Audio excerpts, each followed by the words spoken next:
Un día, un momento, una decisión: morir en la cruz. Pero lo impactante no solo fue su muerte. Lo realmente impactante fue lo que sucedió 3 días después. No solo fue una tumba vacía, es la evidencia de la resurrección. Rasgó el velo restaurando nuestra comunión con Dios. Él partió la historia en dos. Por medio de la resurrección, Jesús venció la muerte para darnos vida eterna. Derrotó la enfermedad para que vivamos en sanidad. Destruyó la pobreza para darnos las riquezas de su gloria. Deshizo la cautividad para hacernos libres. Acabó con el dominio del diablo para darnos autoridad. Aplastó a Satanás y a sus demonios exhibiéndolos públicamente, venciendo sobre ellos en la cruz. Y ahora por su resurrección, en Él somos hijos de Dios, reyes y sacerdotes, vivificados en Él, nuevas criaturas en Cristo, sentados en lugares celestiales, más que vencedores, porque mayor es Él que está en nosotros que el que está en el mundo. Por su sangre fuimos justificados, redimidos del pecado y de la muerte, porque el mismo poder que levantó a Jesús de entre los muertos habita en nosotros. Al resucitar, Cristo fue coronado como Rey de Reyes y Señor de Señores, sentado a la diestra del Padre. Su nombre es sobre todo nombre. Él es Alfa y la Omega, el principio y el fin, el Dios de los cielos, el Rey de gloria, admirable, consejero, príncipe de paz, todopoderoso, omnipotente, omnisciente, omnipresente, el león de la tribu de Judá, el que fue, el que es y el que ha de venir, y su reino no tendrá fin. Aleluya.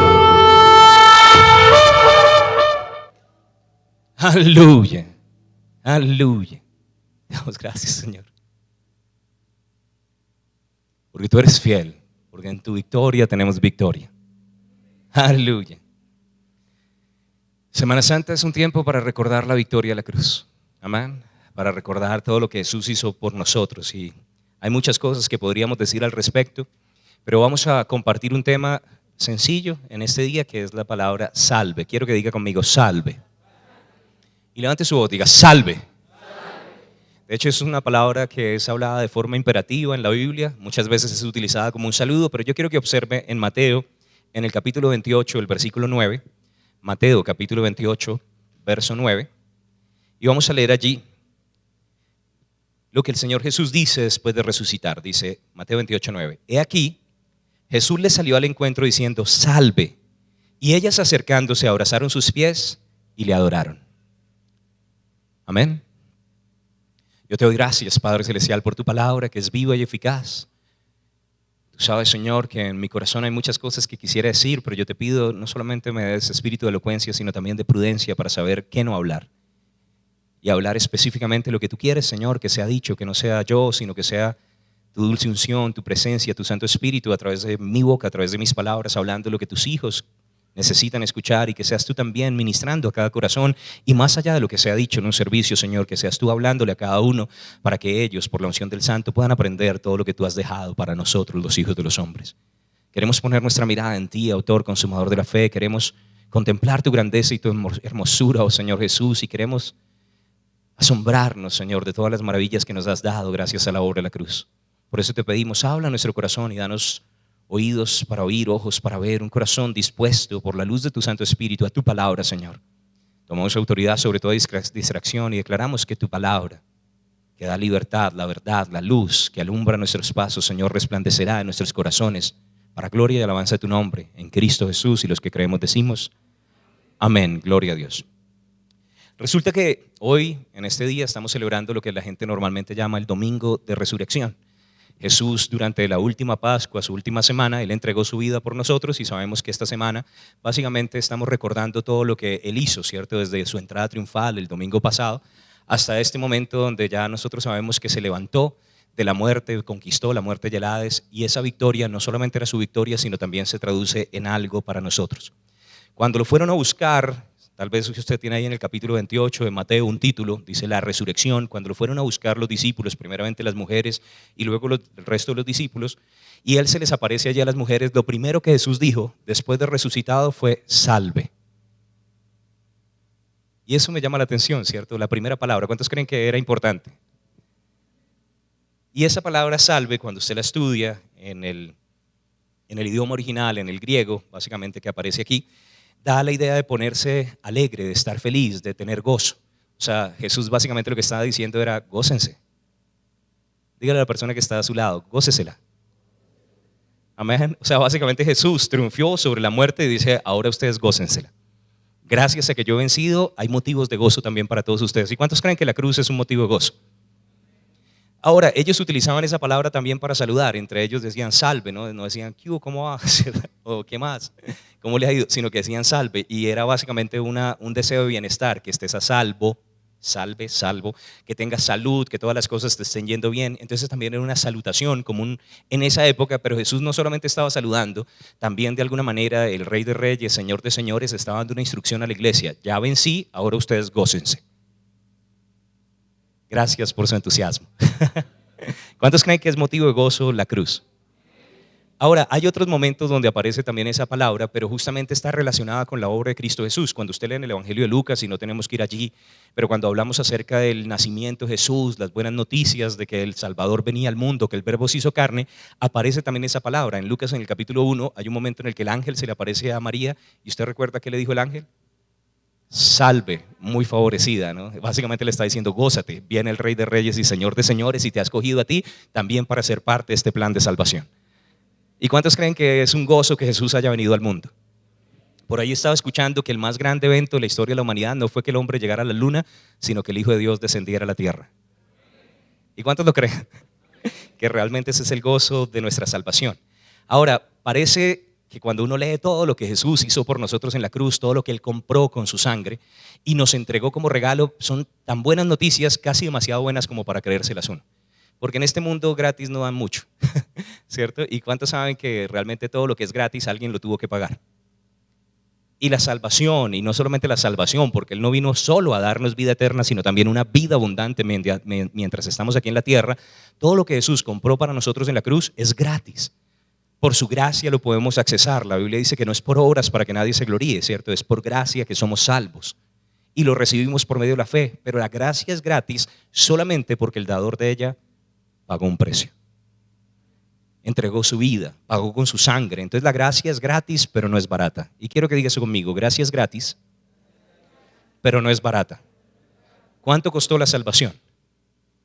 La sangre de Jesús, la vida del Hijo de Dios, el Rey de Reyes tuvo que entregarse por nosotros en esa cruz. Ahora, en el mundo hay muchas promesas vacías, ¿cierto? La gente de pronto promete cosas, pero en muchas ocasiones no cumplen las cosas que ellos están prometiendo. Pero a través de la obra de la cruz yo veo 3 cosas vacías que nos entregan un montón de promesas. La vaciedad de Jesús nos entrega un montón de promesas. ¿Cuántos saben que hay cosas vacías en la obra de la cruz? Por ejemplo, una cruz quedó vacía. Pero no solamente una cruz quedó vacía, también una tumba quedó vacía. Y el sudario y los lienzos en los cuales Cristo estaba envuelto quedaron vacíos. Y gracias a que esas cosas quedaron vacías, nosotros tenemos victoria en el día de hoy.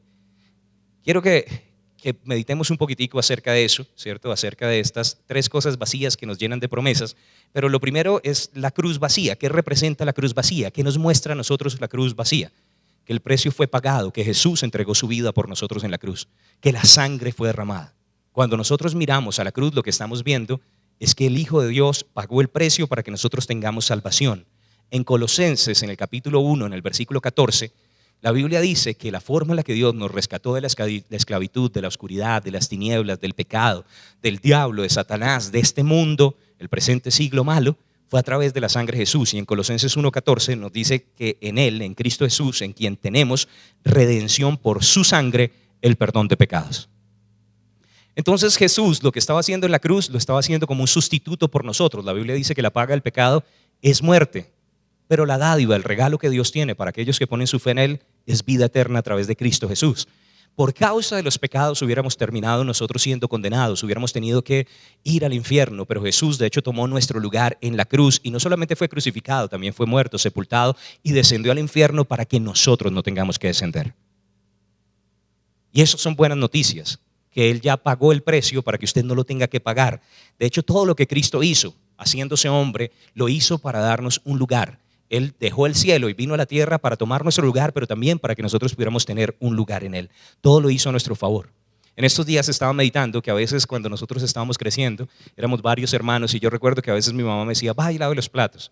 Y mi hermana mayor a veces decía, tranquilo, me veía ahí que yo ya había terminado de almorzar y quería salir a jugar y ella decía, los voy a lavar yo. ¿Y cuántos creen que eso es chévere, que alguien tome el lugar de uno? ¿Cierto? Y ese es el día que hizo el Señor, me alegraré y me regocijaré en él. ¿Cierto? Y bueno, eso no pasa a veces mucho entre los hermanos, pero cuando pasa, es una gran bendición.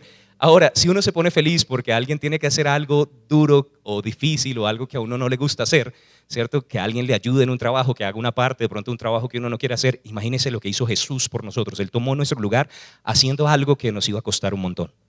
Nos iba a costar una eternidad en el infierno. Ahora, ¿qué representa la cruz vacía? No solamente que Él pagó un precio, sino también que nosotros morimos con Él. Y yo quiero que diga esto conmigo, yo he muerto con Cristo. ¿Usted lo cree? La Biblia habla acerca de eso. Entonces, lo primero, la cruz vacía me muestra también que yo morí en esa cruz. La Biblia dice que estamos en Cristo y en Cristo estábamos siendo también crucificados, crucificados a la vieja naturaleza, crucificados al viejo hombre, muriendo a los malos deseos de la carne. En esa cruz también todo pecado, naturaleza de pecado y malos deseos fueron clavados. Y nosotros deberíamos identificarnos con la obra de la cruz. Jesús fue nuestro sustituto para que nosotros nos identifiquemos. Él descendió para que podamos ascender. Él murió para que nosotros tengamos libertad, para que tengamos vida. Y al mismo tiempo Él fue crucificado para darnos libertad del pecado. Y gracias a la cruz podemos decir que hemos muerto con Cristo. Ahora, no solamente la cruz estaba vacía, también la tumba es vacía. La tumba quedó vacía. De hecho, nosotros tuvimos la oportunidad con Pastora Consu, nos hicieron en una ocasión una invitación y el Señor puso en mi corazón que debíamos ir para que fuéramos a visitar Tierra Santa, para que visitáramos a Israel. Y bueno, y cuando el Señor empezó a hablar para que fuera, yo pensé, no, es muy costoso, pero Dios es fiel. Cuando Dios invita, Él paga. Donde el dedo de Dios apunta, su mano provee, ¿cierto? Entonces yo le dije, bueno, Señor, si tú quieres que yo vaya, tú me mostrarás cómo hacerlo. Y gradualmente, bueno, todas las cosas se fueron dando y hasta el día de hoy, no sé cómo sucedió, pero la provisión llegó y pudimos hacer ese viaje. Pero recuerdo que una de las paradas obligadas cuando usted está en Tierra Santa es la tumba. Pero me llamó la atención algo que escuché de un predicador que se llama Sam Morris. Dijo, la tumba de Cristo es famosa por lo que no tiene adentro. Y es un poco raro porque uno va a ver un lugar donde no hay nada, ¿cierto? Pero es chévere ver ese lugar donde no hay nada porque nos recuerda que Jesús venció la muerte, que Él se levantó. Cuando nosotros vemos la tumba vacía, recordamos que Jesús resucitó, pero recuerde que no solamente tiene que ver con Él, también tiene que ver algo con nosotros. Si usted está en Cristo y Jesús fue crucificado, usted fue crucificado, pero si Jesús resucitó, ¿qué representa eso para nosotros los hijos de Dios? Que nosotros resucitamos también. La muerte no lo pudo retener a Él, pero espiritualmente Él nos dio vida nueva en Cristo. Y yo quiero que diga esto conmigo, yo tengo una nueva vida en Cristo. La tumba vacía quiere decir que ya este mundo no lo puede controlar, que la carne no lo puede controlar, que usted es libre gracias a Él. Tenemos esta promesa. Esa tumba vacía nos da una promesa. La cruz vacía nos da la promesa de que nosotros estamos muertos al pasado, muertos al pecado. Pero la cruz vacía, muertos al pecado, pero la tumba vacía es que resucitamos con Él, que tenemos una vida nueva en Cristo. ¿Cuántos han leído en la palabra que la Biblia dice que si alguno está en Cristo, nueva criatura es? Las cosas viejas pasaron, aquí todas son hechas nuevas. Entonces la tumba vacía nos recuerda que fuimos hechos una nueva creación y a través de la obra de la cruz Jesús mató la antigua naturaleza para darnos una vida nueva, para que nosotros podamos vivir con Él. Ahora, me llama la atención que estaba leyendo esto también. Algo que dice mi pastor en varias ocasiones es que Jesús no vino al mundo para hacer a la gente mala mejor, para hacerla buena. Él no vino para remendar personas corruptas o parchar lo que estaba dañado. No, Él no vino para hacer gente mala buena, Él vino para resucitar a los muertos. Estábamos muertos en delitos y pecados. Eso dice la Biblia, estamos siguiendo los deseos de nuestra carne, nuestros pensamientos, pero Dios, que rico en misericordia, por ese gran amor con que nos amó, nos dio vida juntamente con Cristo y por su gracia nosotros somos salvos en el día de hoy. Entonces no necesitamos simplemente a la gente decirle, pórtese mejor, no, le necesitamos decir, muera hacia su antigua naturaleza y reciba a Cristo y a través de Él tenga una nueva vida. Ese es el milagro más grande, que Dios coja a una persona pecadora del mundo, lo ponga en Él y lo vuelva a dejar en el mundo y esa persona hecha una nueva creación en Él, no tenga deseos de seguir caminando en las cosas del mundo. Y eso es lo que nos pasó a nosotros si verdaderamente recibimos a Cristo. Él nos cambió, nos transformó, nos dio una nueva naturaleza. Ahora, por otro lado también, no solamente está la cruz vacía, la tumba vacía, sino que estaban los lienzos vacíos. Y quiero que me acompañe al Evangelio según San Juan, al capítulo 20, y vamos a leer los versículos 3 al 9. Juan, capítulo 20, versículos 3 al 9. Y salieron Pedro y el otro discípulo y fueron al sepulcro. Ahora, esto es Juan y Pedro van al sepulcro, ¿cierto? ¿Y cuántos saben que Juan y Pedro tenían como algo entre ellos, ¿no? Que llega un momento en el que Pedro dice, bueno, y Señor, ¿y qué con este? Y Jesús le dice, tranquilo, si yo quiero que él quede hasta el final, ¿qué contigo? Sígueme tú. A veces nosotros nos comparamos los unos con los otros, pero yo veo que no era solamente el lado de Pedro. Yo quiero que observe lo que dice el versículo siguiente. Corrían los dos juntos, pero el otro discípulo, o sea, yo, Juan, corrió más aprisa que Pedro y llegó primero al sepulcro. O sea, Juan se encargó de dejarlo registrado, ¿no? Yo era más rápido. Pedro era más viejito, entonces Juan le ganó. Ayer estaba jugando con un primito, ¿cierto? Que tiene como más de 20 años menos que yo, jugando baloncesto, y me dio una paliza 2 veces, ¿cierto? Y se supone que yo jugaba bien. Pero gloria al Señor, que es siempre fiel. Los años no vienen solos. En Cristo nos vamos renovando en el hombre interior, pero el exterior se va envejeciendo, ¿cierto? Y creemos que el Señor pronto, muy pronto vendrá y sonará la trompeta y nos resucitará, nos dará vida nueva también en el cuerpo físico.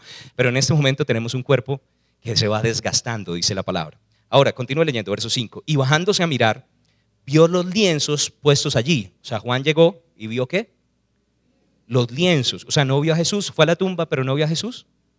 Le avisaron y lo que encontró fue los lienzos, ¿no? ¿Sabe qué es un lienzo? Un lienzo, bueno, no es solamente un cuadro, de pronto usted piensa en un lienzo puesto en un bastidor, ¿no? Realmente lo que eso representaba era como las vendas mortuorias que le ponían a las personas cuando los iban a enterrar en un sepulcro para que no se deteriorara su cuerpo. Parecido a lo que los egipcios hacían, ¿cierto? Ellos también embalsamaban con mirra, con diferentes especias y con aceite, y trataban de preservar lo mejor posible a los muertos, pues para que pudieran visitarlos de alguna manera. Entonces Jesús fue envuelto. Eso fue lo que sucedió con Lázaro. ¿Cuántos recuerdan que Jesús dijo, Lázaro, sal fuera? Y dice que Lázaro salió, pero como que salió como saltando, y él les dijo, desenvuélvanlo. A veces pasa así con nosotros. Jesús nos da vida, ¿cierto? Pero también depende de nosotros y personas alrededor que nos ayuden a desenvolvernos de los harapos de muerte, de la antigua naturaleza, de cosas de pronto que estábamos haciendo en el pasado que no son la voluntad de Dios. Él nos da vida, pero hay que quitarse los trapos viejos. Dígalo conmigo, Jesús nos da vida, pero debemos despojarnos del viejo hombre, de los trapos sucios. Amén. Ahora, cuando Jesús nació, fue profético porque parecido a eso que estaba sucediendo también en la sepultura, a él también lo envolvieron en unos trapitos de esos cuando él nació. Y yo creo que María tenía de esos trapitos porque ella estaba pensando que el viaje era tan pesado que hubiera podido morir en el momento del nacimiento de Jesús, en medio de la travesía por lo del censo. Y bueno, usted conoce toda la historia y no estamos hablando del nacimiento, estamos hablando de la resurrección. Pero sin embargo, cuando Jesús fue recibido, lo pusieron en un cajoncito de madera envuelto de unos trapitos que parecían vendas mortuorias, y eso era profético. O sea, cuando llegaron los pastores, tal vez lo que dijeron, uy, es como un funeralito esto. Y era profético que Jesús venía a entregar su vida por nosotros en la cruz. Jesús, el Hijo de Dios, había nacido con propósito, morir por nuestros pecados. Ahora, ¿pero qué nos representa a nosotros estos lienzos? Yo quiero que continúe leyendo allí. Estamos en el 5 viendo los lienzos puestos allí, pero no entró. Luego llegó Simón Pedro, ¿cierto? Venía corriendo más suave, tras él, y entró en el sepulcro y vio los lienzos puestos allí, y el sudario que había estado sobre la cabeza de Jesús, no puesto con los lienzos, sino enrollado en un lugar aparte. Ahora yo me imagino eso, ¿no? Jesús resucitó, se salió de los lienzos y de pronto vio ahí el sudario y todo juiciosito lo enrolló, lo dejó puesto a un ladito. ¿Cuántos creen que Jesús es ordenadito? Amén. Dice, enrollado ahí en un lugar aparte. Entonces entró también el otro discípulo, Pedro entró primero y después Juan, que había venido primero al sepulcro y vio y creyó. ¿Qué fue lo que él creyó? Porque aún no habían entendido la escritura que era necesario que él resucitase de los muertos. Ahora observe eso, ¿qué fue lo que él creyó? Él creyó, está vivo. ¿Qué nos dicen los lienzos vacíos? Que nosotros no seguimos a un Dios muerto. Muchas personas tienen tradiciones, muchas personas tienen un lugar sagrado, tienen un libro sagrado, tienen personas supuestamente sagradas.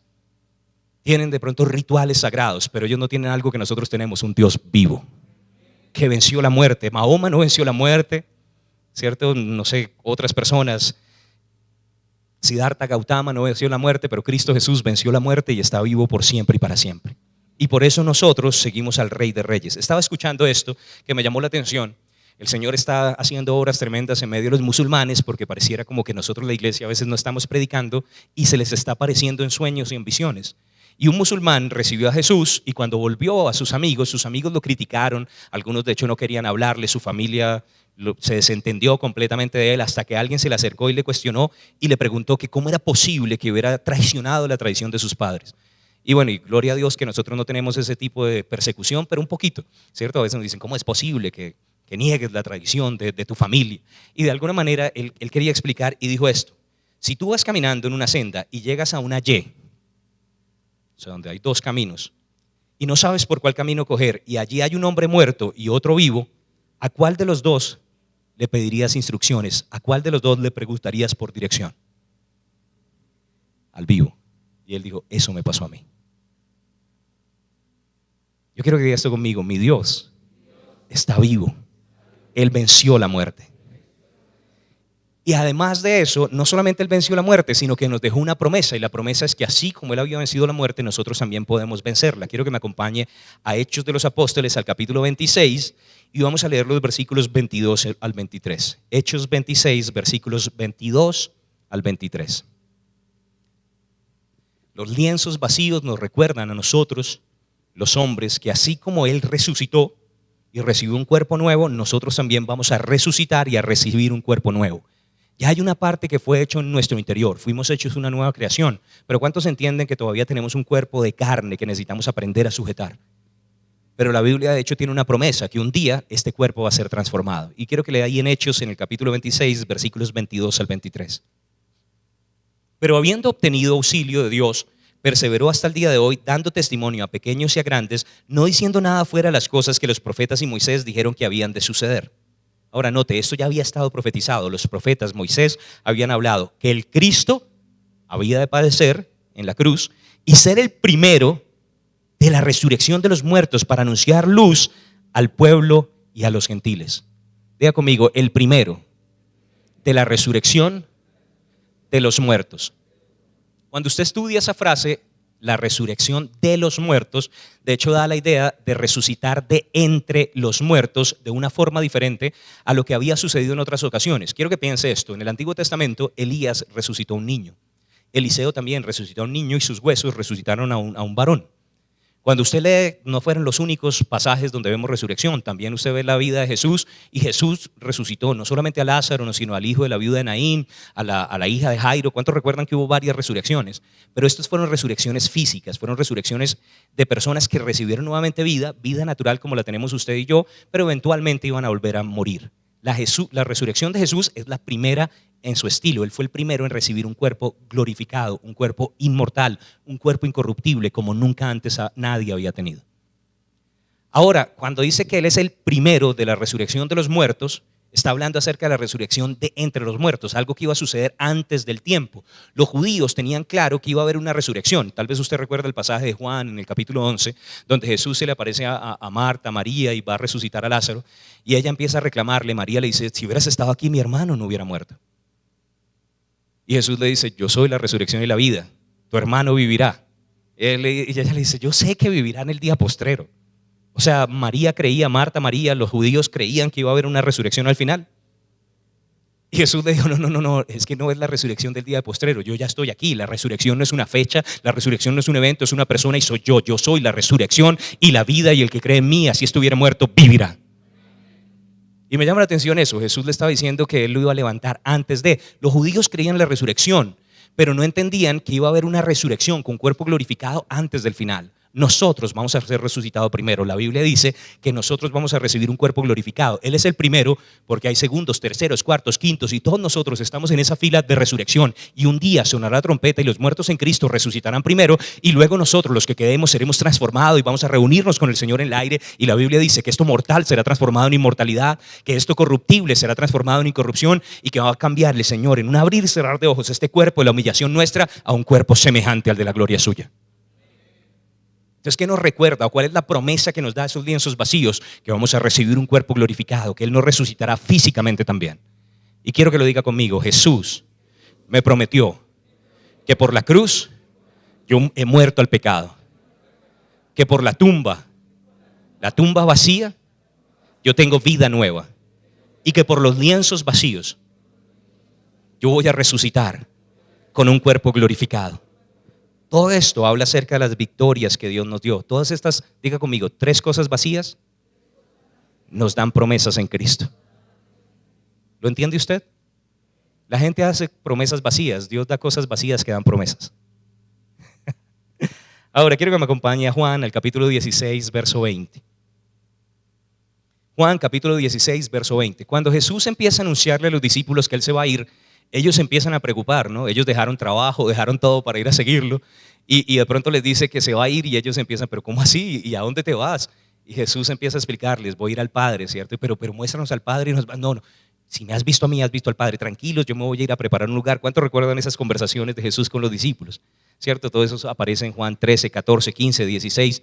Pero me llama la atención que Él les estaba diciendo, yo no los voy a dejar solo, yo voy a estar con ustedes a través de la obra del Espíritu Santo, y yo sé que esto los va a entristecer, pero ahí no va a querer terminar la historia. Y quiero que me acompañe a Juan, capítulo 16, verso 20.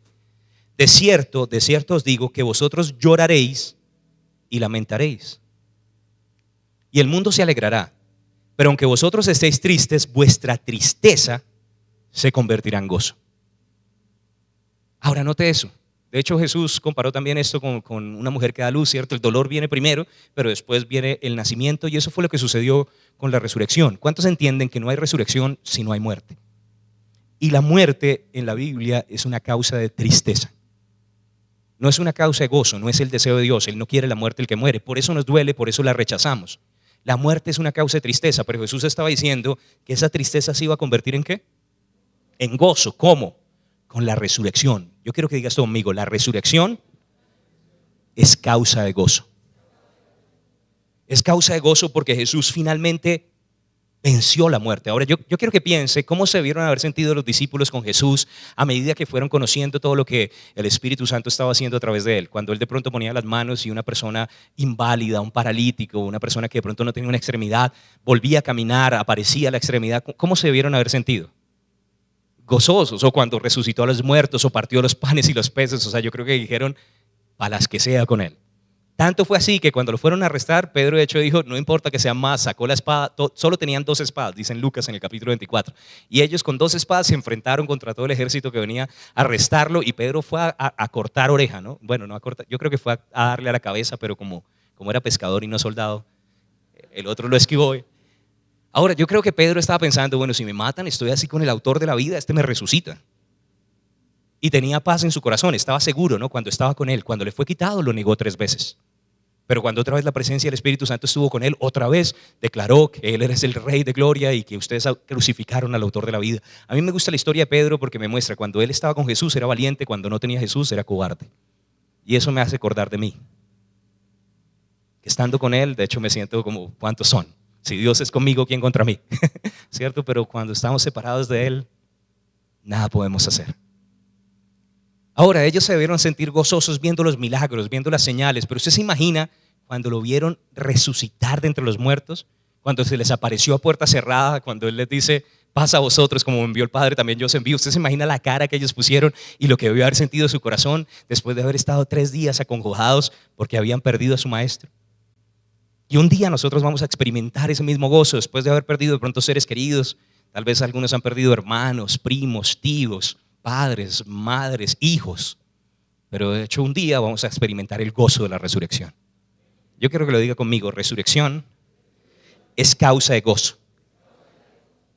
El gozo que los apóstoles experimentaron con la resurrección de Cristo, yo creo que superó cualquier otro gozo que hubieran tenido durante todo el ministerio terrenal. Yo creo que ese gozo era superior. Ahora, nosotros como hijos de Dios tenemos un mandamiento, y el mandamiento es que nos regocijemos, pero que no nos regocijemos por causa de las circunstancias. Si usted trata de regocijarse por cómo va el mundo, se va a deprimir. ¿Por cuántos saben que en este mundo hay tribulación, hay dificultades, hay cosas horribles? Uno mira las noticias y uno dice, esta gente está loca. ¿Es cierto o no? Entonces nuestro gozo no puede venir de las cosas del mundo, y el Señor dijo, regocíjense en el Señor, dijo el Espíritu Santo a través del apóstol Pablo, Filipenses 4:4, y otra vez les digo, regocíjense, alégrense, gócense. ¿En qué? ¿En las cosas del mundo o en el Señor? Yo quiero que digas esto conmigo, mi gozo no viene del mundo, viene del Señor.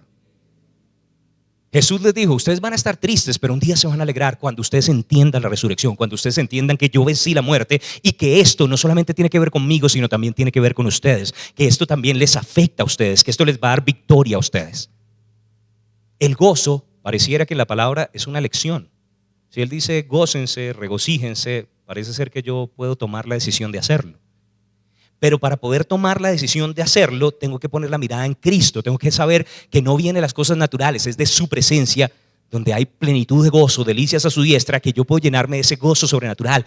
Puedo tener felicidad porque de pronto me dieron un aumento, pero eso dura un ratico nomás. Puedo tener felicidad porque de pronto veo cosas bonitas suceder en la tierra, pero eso es pasajero. Pero cuando tengo el gozo de Dios, cuando Jesús vive en mi corazón, hay algo que quita toda depresión y empiezo a experimentar lo que la Biblia llama el gozo inefable y lleno de gloria, el gozo eterno que solamente Dios puede dar. Yo quiero que diga conmigo, yo me gozo en Cristo. Si usted está pasando problemas de depresión, de tristeza, si su corazón se siente vacío, debería meditar en la obra de la cruz. Jesús le dijo, no se gocen ni siquiera porque los demonios los obedecen, porque eso lo pone a uno feliz, ¿cierto? Cuando echa fuera demonios, cuando pone manos y personas son sanadas, eso es chévere, pero Él dijo, no se gocen en eso, gócense de que sus nombres están escritos en el cielo. Entonces, ¿de dónde viene nuestro gozo? Del cielo, de las cosas eternas, de Cristo, porque puede que todo sea un caos aquí alrededor, pero pronto, muy pronto sonará la trompeta y vamos a ver al Rey de Gloria, y en un abrir y cerrar de ojos, todo sufrimiento, todo dolor, toda lágrima será quitada y vamos a poder estar con Él en paz y en un gozo perpetuo por siempre y para siempre, en el milenio y en la eternidad. Isaías capítulo 25, versículo 9. La Biblia de hecho me dice que cuando nosotros recibimos a Jesús como Señor y Salvador, lo primero que experimentamos es ese gocito en el interior. De pronto usted lo recuerda, no sé si usted fue salvo hace poquito, de pronto lo tiene más fresquito. Uno siente así como enamorado, el primer amor. ¿Es cierto o no? Isaías capítulo 25, verso 9. Y se dirá en aquel día, he aquí, este es nuestro Dios. Le hemos esperado y nos salvará. Este es Jehová, a quien hemos esperado. Nos gozaremos y nos alegraremos en su salvación. Yo quiero que digas esto conmigo. Yo me gozo en la salvación de mi Dios. Yo no sé si usted lo entiende, pero el momento en el que usted recibe a Jesús es como si toda la oscuridad fuera disipada y usted empieza a tener como una luz y hay una esperanza ahora en su corazón. Yo lo sé porque yo estaba perdido en delitos y pecados, estaba en tinieblas, pero Él me sacó de las tinieblas y me llevó al reino de su amado Hijo, al reino de su luz admirable. Y de pronto podía ver y ya tenía un futuro y tenía una esperanza, y gracias a lo que Él estaba mostrándome me di cuenta que hay victoria en Cristo Jesús. La Biblia de hecho dice que cuando estamos predicando el evangelio y un pecador se arrepiente, hay gozo delante de los ángeles en el cielo. Ni siquiera son los ángeles los que se regocijan, es el Padre enfrente de los ángeles gozándose, y por causa de eso hay fiesta en todo el cielo. Y cuando usted recibe salvación, usted empieza a sentir ese gozo del cielo inundando su corazón, y de pronto toda esa esperanza, toda falta de paz, toda tristeza empieza a irse y uno de pronto empieza a sonreír. Y la gente le pregunta, ¿y ya se le acabaron los problemas? Y uno, no. ¿Y entonces por qué sonríe tanto? Y no sé. Porque Jesús está en nuestro corazón. Ahora, los problemas también se empiezan a acabar cuando empezamos a ser instruidos por la palabra y empezamos a entender cómo actuar en diferentes situaciones. Pero el gozo viene incluso antes de que los problemas se vayan. ¿Alguien entiende lo que estoy diciendo? Entonces diga eso conmigo, hay gozo en la salvación. De hecho, la Biblia me dice que nosotros deberíamos volver otra vez a beber aguas de la fuente de la salvación. O que incluso si el pecado nos roba la salvación, deberíamos decirle, Señor, llévame a tu presencia y restaura el gozo de tu salvación. En la salvación hay gozo. En volver otra vez por la sangre a la presencia de Jesús, en su presencia hay plenitud de gozo. Quiero que vea conmigo 2 Corintios capítulo 6, verso 2. También si de pronto hay alguien que nos está acompañando por primera vez, usted puede experimentar ese mismo gozo. Si de pronto su corazón no está completo, yo le voy a decir que en este mundo no hay nada que lo pueda completar o llenar, porque usted es un ser eterno y el único que lo puede llenar es Jesús. Y ese vacío que hay en su corazón no lo va a llenar ni con dinero, ni con cosas naturales, ni con personas, ¿cierto? Usted puede tener toda la plata en este mundo, pero igual sentirse vacío, porque ese vacío que hay en su corazón tiene forma de Cristo. Y Él es el único que lo puede llenar. 2 Corintios capítulo 6, verso 2.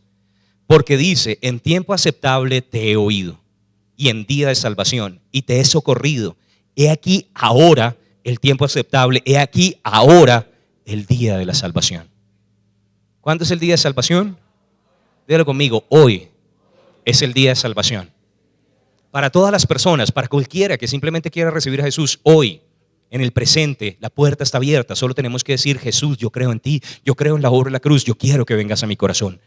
Y cuando lo hacemos, podemos gozarnos en esa salvación.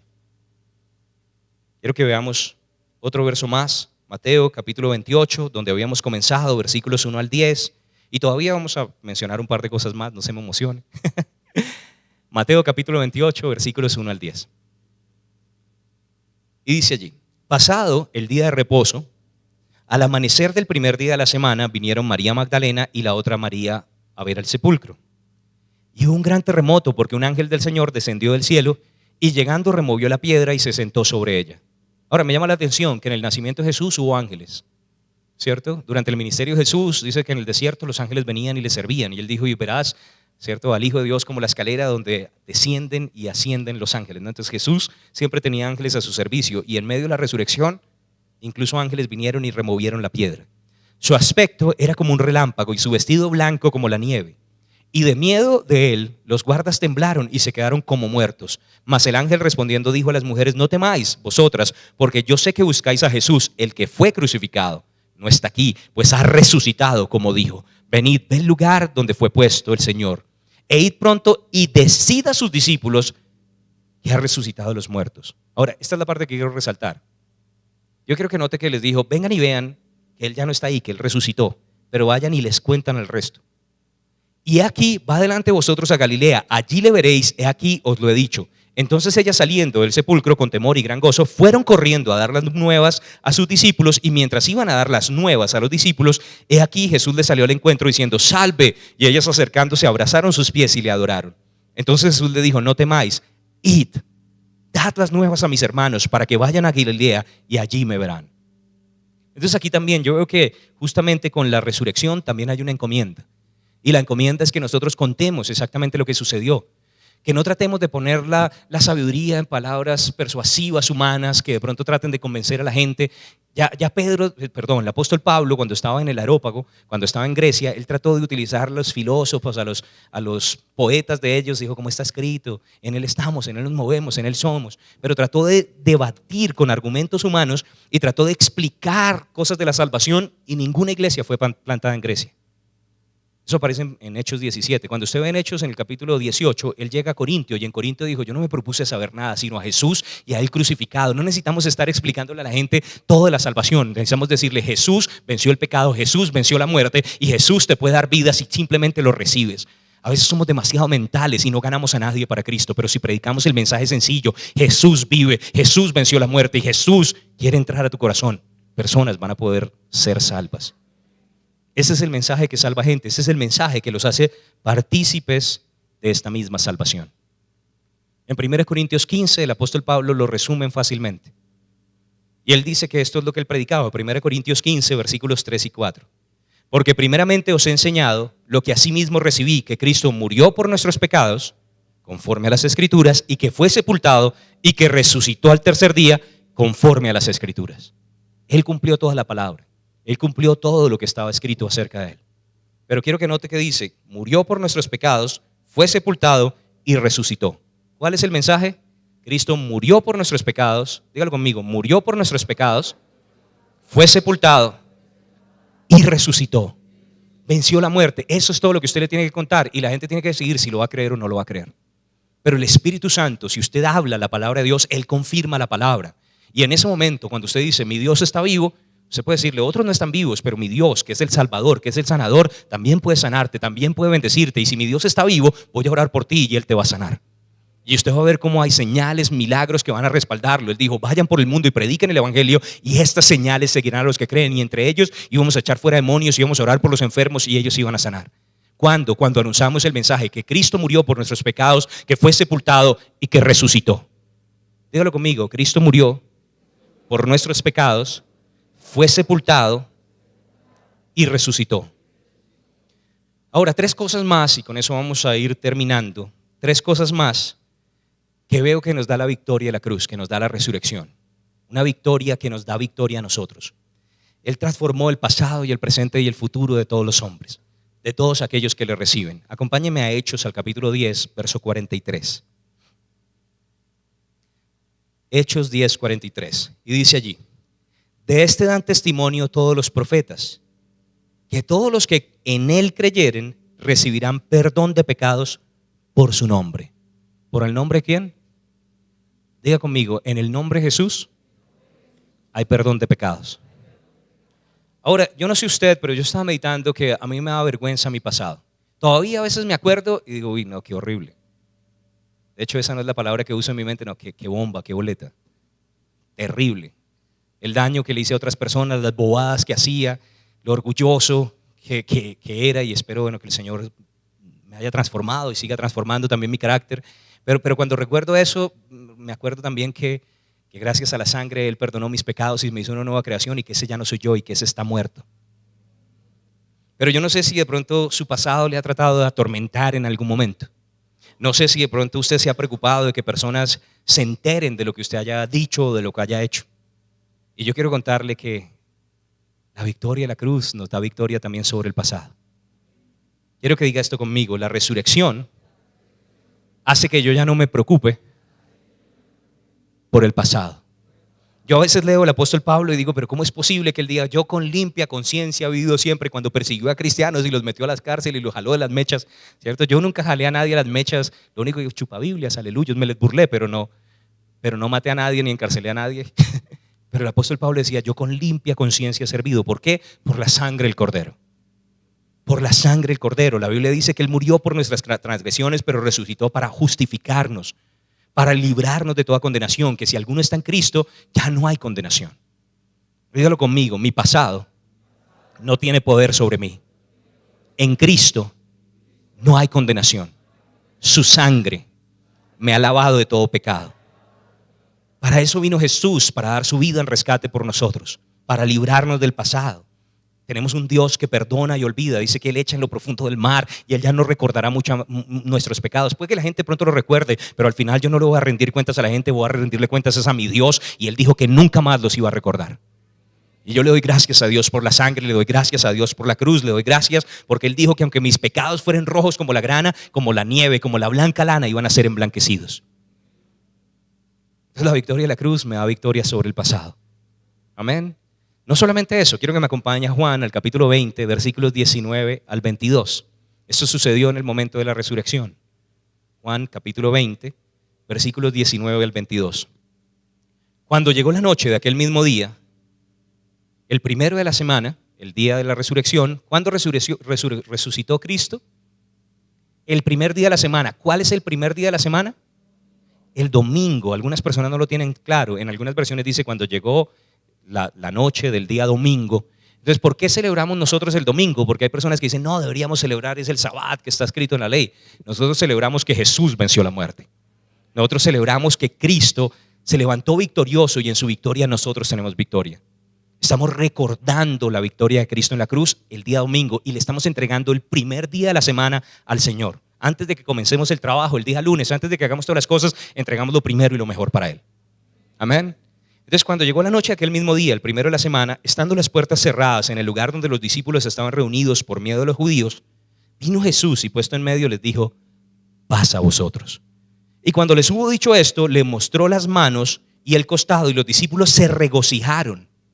Salve, regocíjense, diga conmigo, salve. Se regocijaron. ¿Por qué? Porque lo vieron resucitado, viendo al Señor. Entonces Jesús les dijo otra vez, paz a vosotros, como me envió el Padre, así también yo os envío. Y habiendo dicho esto, sopló y les dijo, recibid el Espíritu Santo.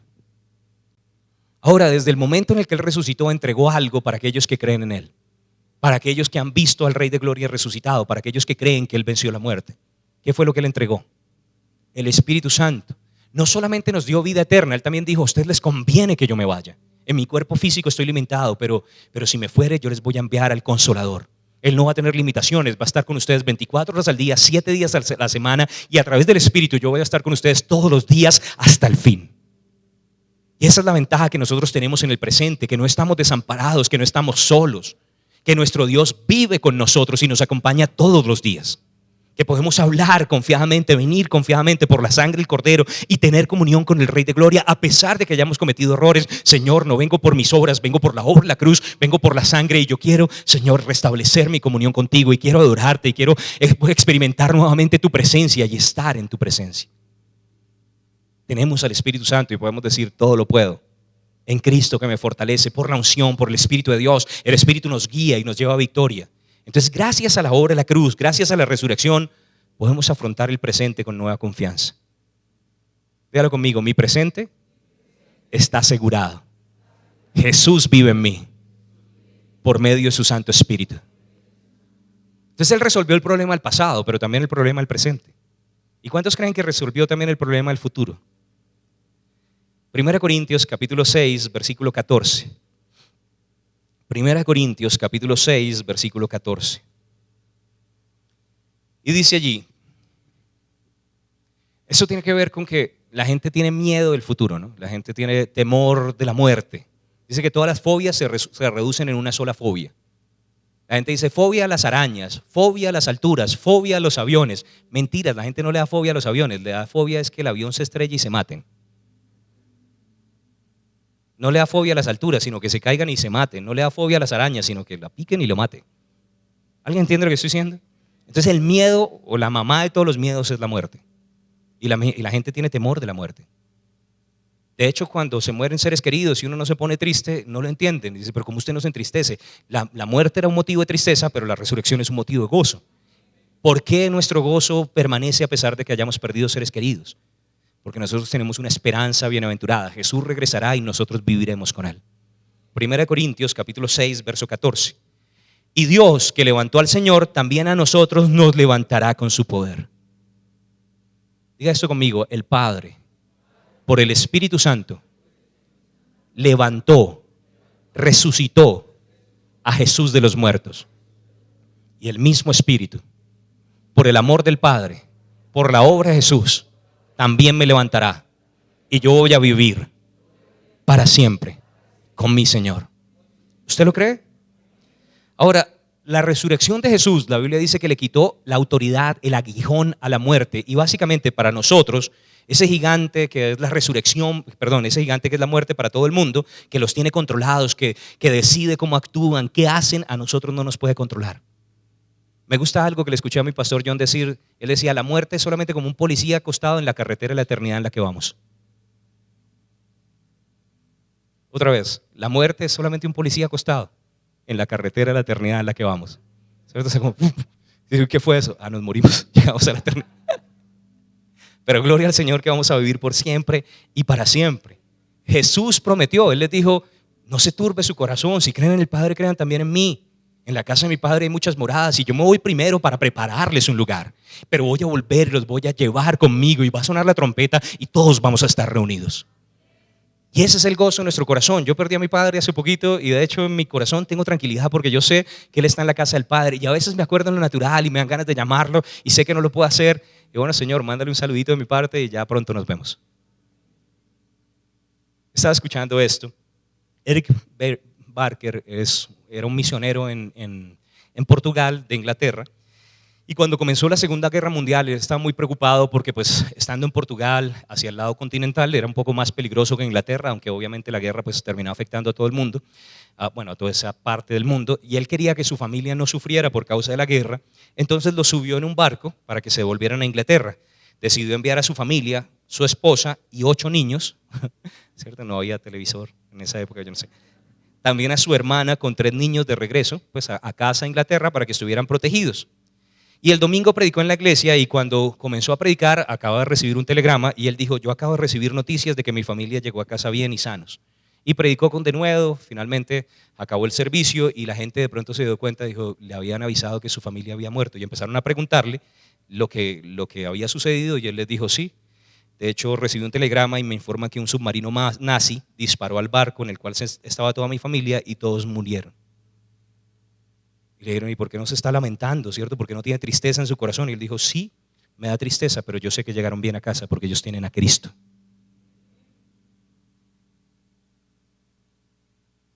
Yo no sé si usted ha perdido seres queridos, pero cuando ellos tienen a Cristo hay algo en el corazón que uno dice, bueno, ya pronto nos vemos. El cielo es un lugar real. Es tan real como Bogotá, Medellín, Cali, Cartagena, pero más chévere. Y de hecho la Biblia dice que así como de pronto nosotros extrañamos a alguien que se va. Yo tengo una hermana pronto que vive ahí en Canadá y me hace falta, ¿cierto? A veces me acuerdo, tengo otro hermano allí también en Canadá, otro en Italia, y a veces lo recuerdo y me hacen falta, pero yo sé que no se han muerto, yo sé que están allá y que después nos vamos a volver a encontrar. Y de la misma manera con mi abuelo, con mi abuela, con mi papá, con otros seres queridos, yo sé que están allá y nos vamos a volver a encontrar. Y esta es la esperanza que nosotros tenemos en el corazón y por eso podemos regocijarnos. Dios tiene un buen plan para nosotros. Él no tiene un plan de desastre, no tiene un plan de calamidad, no tiene un plan de sufrimiento o de derrota. Él tiene buenos planes y Él dijo, yo sé los pensamientos que tengo acerca de ti, yo tengo un futuro, tengo una esperanza y yo te voy a llevar conmigo para siempre a la eternidad y no vas a tener que sufrir, toda lágrima será secada y vamos a poder vivir eternamente y para siempre con Él. Salve. Dígalo conmigo, salve. ¿Qué quiere decir salve? Gócense. El Señor está diciendo gócense. Esta vida es cortica. Estábamos predicando la vez pasada acerca de eso. No abrir y cerrar de ojos y ya nos fuimos. Así usted vive 80, 90, 100 años comparado con la eternidad, esto es nada. Pero nosotros tenemos una eternidad garantizada en Cristo.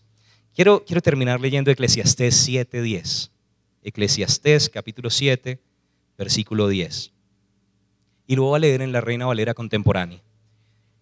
Dice, nunca preguntes por qué todo tiempo pasado fue mejor. Esa pregunta no refleja nada de sabiduría. ¿Cuánta sabiduría? Nada de sabiduría.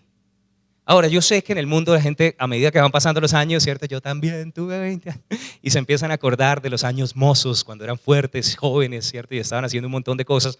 La Biblia, de hecho, dice que el Señor puede renovar nuestras fuerzas, ¿no? Entonces podemos todavía, aunque los jóvenes se fatiguen y se cansen, nosotros renovamos nuestras fuerzas en Cristo. Pero de hecho la Biblia dice, no digas que tu pasado es mejor que tu futuro. Si tienes a Cristo, eso es una mentira. Mis mejores días no están atrás. Mis mejores días están por venir.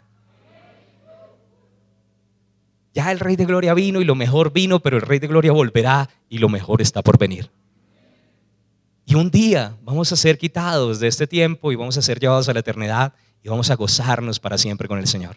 Si en su presencia hay plenitud de gozo y ahorita estamos limitados de su presencia, imagínense cuando su presencia inunde toda la tierra, va a haber gozo inefable y lleno de gloria. Por eso la Biblia nos exhorta a que recordemos que la senda de los justos es como la luz de la aurora, que va en aumento hasta que el día se hace perfecto. La palabra nos dice que los justos nos alegramos y nos regocijamos a pesar de las dificultades, a pesar de que haya tanta trampa alrededor y política y cosas raras. Nos regocijamos no por eso, sino nos regocijamos porque tenemos un Dios en los cielos. Nos regocijamos porque aunque Él murió en la cruz por mis pecados, también resucitó para darme salvación, y en esa salvación está mi gozo, en esa salvación está mi esperanza, y no importa lo que suceda alrededor, mi Rey vive y Él volverá. ¿Podemos ponernos de pie, por favor? Entonces la palabra dice regocíjate en el Señor. Es la resurrección la que da significado a nuestra vida. Es la resurrección de Jesús que nos recuerda que esto no es todo. A veces uno dice, pero esto es todo lo que hay. Esto es la vida, tanto sufrimiento y tanto trabajar para esto. Pero de hecho la palabra nos recuerda que Jesús venció y que nosotros también venceremos y que no somos solamente de este mundo, somos ciudadanos del cielo. Amén. Gloria al Señor que siempre es fiel. Quiero que diga conmigo, salve. Y en fe diga, gracias Señor. Regocíjese en el Señor, diga, gracias Señor. Nos gozamos en tu salvación y te damos gracias, oh Rey de Gloria, porque tú eres santo, porque en ti está nuestra victoria. Y diga una vez más, salve. Y ahora la persona que está a su lado, dígale, salve en el nombre de Jesús. Señor, nos regocijaremos en este día. A pesar de todo alrededor nos regocijaremos porque tú eres nuestro Dios, porque tú resucitaste, porque nosotros lo creemos. Y cuando lo creemos, el Señor dijo, vayan y cuéntenles a otros. Amén. Gloria al Señor que siempre es fiel. Ahora, no quiero terminar sin dar la oportunidad, si hay alguna persona en esta mañana que no haya aceptado a Jesús como Señor y Salvador, me gustaría que a través de sus palabras usted lo invite a su vida. Si hay alguien que nos está acompañando por primera vez y quiere que Jesús sea el Señor de su vida, lo puede hacer a través de una oración. Si ese es usted en esta mañana, me gustaría que simplemente pudiéramos hacer una oración juntos. ¿Hay alguien aquí?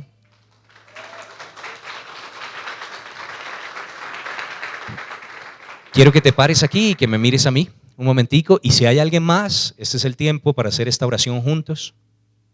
Todos aquí somos familia, mire a las personas que están a su lado, que sean salvos también.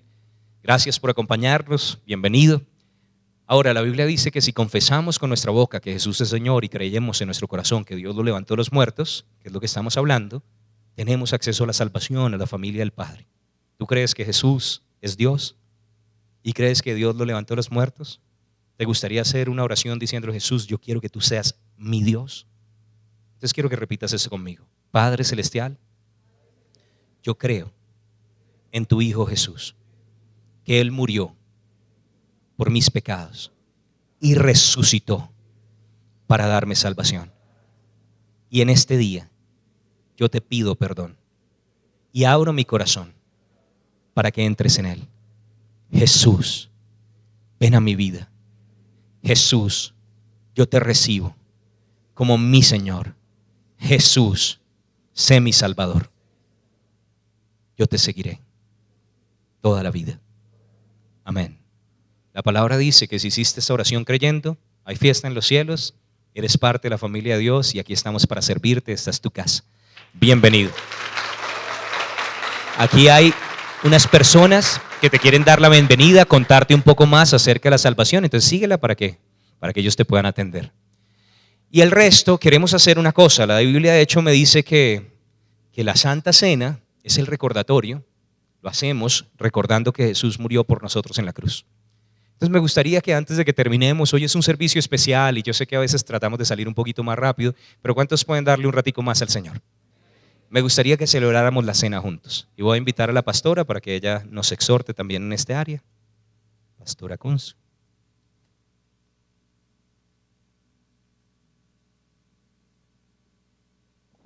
Bueno, iglesia, vamos a ir a un versículo, un capítulo muy conocido y es 1 Corintios 11:23, mientras ustedes son servidos.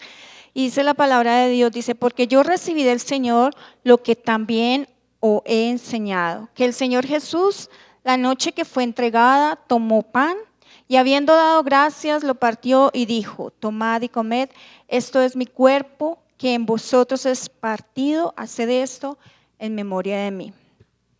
Ahora, es un privilegio en esta mañana participar de la cena del Señor, ¿verdad? Aquí habla Jesús que estaba con sus discípulos compartiendo y dice muy claro que Él tomó el pan y tomó la copa para compartir y les explica que, bueno, iba a ser crucificado, iba a dar su cuerpo, iba a dar su sangre para que después nosotros fuésemos, ¿qué? Limpiados. Y es un privilegio en esta mañana poder participar de la cena del Señor. Hoy queremos honrar su nombre. Y yo quiero que allí tome usted el pan y recordemos que Él ya nos limpió. Y algo que estaba meditando acerca de la palabra de este versículo es que Él nos trajo paz. Como lo vimos en la palabra, como lo vimos en la prédica, que nos dio gozo, pero sobre todo nos trajo tranquilidad. Y cuando tú tienes al Señor Jesús en tu corazón, trae esa paz que nadie puede tener sino los hijos de Dios. Y en este día queremos honrar porque Él derramó su sangre, Él nos limpió, Él nos hizo sanos, amén. Él nos hizo gozosos, nos trajo una paz sobrenatural que hoy queremos agradecerle a Él, amén. Entonces quiero que tomes el pan y lo comas.